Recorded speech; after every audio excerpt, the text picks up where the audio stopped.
प्राकृतिक चिकित्सा और योग भारत की देन है और सरकार इसे अपना हर वो सहयोग दे रही है जो मिलना चाहिए था, लेकिन असल में क्या वो सहयोग मिल पा रहा है? यही मुद्दा उठाया हनुमान बेनीवाल ने सदन में और उस चीज पर बहुत बड़ा क्वेश्चन मार्क लगा दिया जिसको आपने आज तक ना कभी सोचा होगा ना सुना होगा। तो बताऊंगी आपको कि योग के लिए कितना बड़ा फैसला लेने पर मजबूर कर दिया है हनुमान बेनीवाल ने सरकार को। सब कुछ डिटेल में जानने के लिए जुड़े रहेगा आखिर तक हमारे साथ। नमस्कार, मैं हूं चेतना शर्मा। आप देखना शुरू कर चुके हैं संवाद भारत का, भारत के लिए। तो सदन में प्राकृतिक चिकित्सा और योग के लिए हनुमान बेनीवाल ने कुछ ऐसे प्रश्न उठा दिए जिनको सुनकर हर कोई सोच में पड़ गया कि वाकई में इस दिशा में अब सोचने की जरूरत है। योग का महत्व आपको बताने की जरूरत नहीं है। कोविड के बाद और स्पेशली 21 जून को जब से योग दिवस मनाया जा रहा है मोदी जी के नेतृत्व में, तब से योग को लेकर अवेयरनेस भी जागी है, लेकिन वो अवेयरनेस कितनी खोखली है वो हनुमान बेनीवाल ने सदन में बताई। मैं आपको बताती हूँ किस तरीके से उन्होंने प्रश्न उठाए आयुष मंत्रालय के लिए और बता दिया कि आपको किन किन कामों पर किन किन सवालों का जवाब देना अब जरूरी हो गया है। तो हनुमान बेनीवाल ने जो प्रश्न पूछा, तो पहला प्रश्न ये था कि आयुष मंत्रालय क्या इस सवाल का जवाब दे सकता है कि क्या देश भर में कोई प्राकृतिक चिकित्सा या फिर योग विश्वविद्यालय ऐसा है जिसके विनियमन के लिए कोई आयोग है? जी हाँ, कोई नियामक आयोग की बात यहाँ पर की जा रही है, और अगर है तो उसका ब्यौरा क्या है, क्योंकि वो सभी को पता होना चाहिए। योग आज इतना जरूरी हो गया है, प्राकृतिक चिकित्सा इतनी जरूरी हो गई है, लोग उसकी तरफ आकर्षित हो रहे हैं और इसमें लोग अपना करियर तक बना रहे हैं और उनको इन चीजों की नॉलेज होनी चाहिए।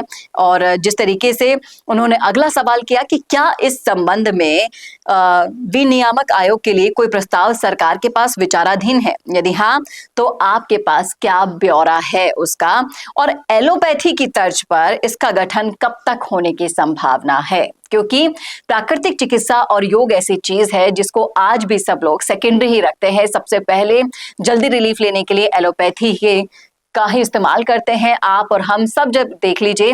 लेकिन अगर हम इतिहास में जाएं तो हमारे योग से जुड़े हैं, प्राकृतिक चिकित्सा से जुड़े हुए इतनी चीजें ऐसी हैं जिनको अगर प्रमोट नहीं किया जाता, कोई उनके लिए आयोग गठन नहीं किया जाता, तब तक उन पर लोगों का भरोसा नहीं आएगा। इस दिशा में करियर बनाने के लिए लोग आगे कैसे बढ़ेंगे जब तक उनके पास कोई विश्वास कायम नहीं होगा? ये तमाम तरह के प्रश्न आज तक किसी ने भी नहीं उठाए, लेकिन हनुमान बेनीवाल ने आज उठा दिए और उनका जवाब देने के लिए अब सरकार को भी मजबूर होना पड़ गया। सरकार को सोचना पड़ा, उन्होंने जवाब भी दिया। और जिस तरीके से उनका मानना है कि वर्तमान में एलोपैथी की तर्ज पर प्राकृतिक चिकित्सा और योग विश्वविद्यालयों के नियमन के लिए देश भर में कोई भी केंद्रीय नियामक आयोग नहीं है, उन्होंने मान लिया है, सरकार ने ये जवाब दे दिया है और अब इस पर विचार किया जाएगा, एक आयोग का गठन किया जाएगा और योग और प्राकृतिक चिकित्सा को बढ़ावा मिलना चाहिए, इसकी तर्ज पर काम आगे किया जाएगा। जिसके लिए हनुमान बेनीवाल ने जो भी इंपॉर्टेंट सवाल उठाए हैं वो वाकई में काबिल तारीफ है। इस दिशा में अब सरकार सोचने को मजबूर है और जिस तरीके से इस फील्ड में आगे जाने वाले जो भी बच्चे हैं, करियर बना रहे हैं, उनके लिए भी बहुत अच्छी चीज ये हो जाएगी। और जिस तरीके से लोगों का मानना है, लोग भी यहाँ पर बेनीवाल को सपोर्ट करते हुए दिखाई दे रहे हैं कि योग और प्राकृतिक चिकित्सा को सरकार को बढ़ावा देना चाहिए।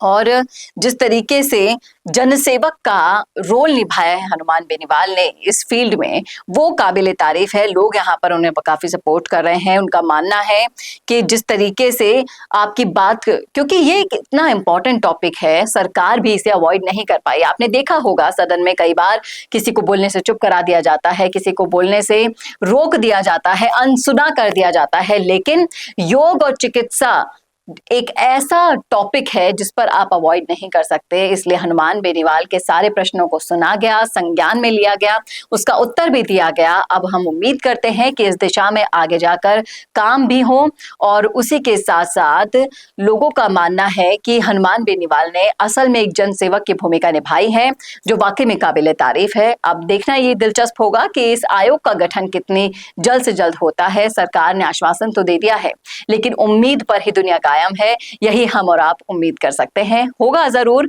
ये तो आने वाला वक्त बताएगा। लेकिन आप बताइएगा कि आपको कैसा लगा ये वीडियो, कमेंट करके।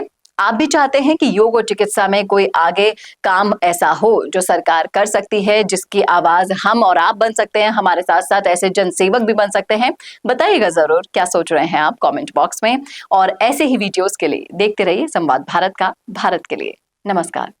I will be the vibrant spokesperson bringing your message to life. Hello and welcome to MyGig. I can be your first go-to spokesperson for all kind of promotional videos and I'm thrilled to be your voice. I can be your storyteller or your brand face that brings your message to life. With a background in acting and modeling, I can play different roles or take up any character that syncs with your requirement and bring authenticity to your video. From script writing to shooting in a natural background or on green screen, from premium edit to timely delivery, I am here to help you out in everything. My video characters can connect with your audience and instantly to convey your messages effectively and to leave a lasting impression. So do not wait anymore. Order now and reach out to me on Fiverr and feel free to ask anything before ordering. Thank you.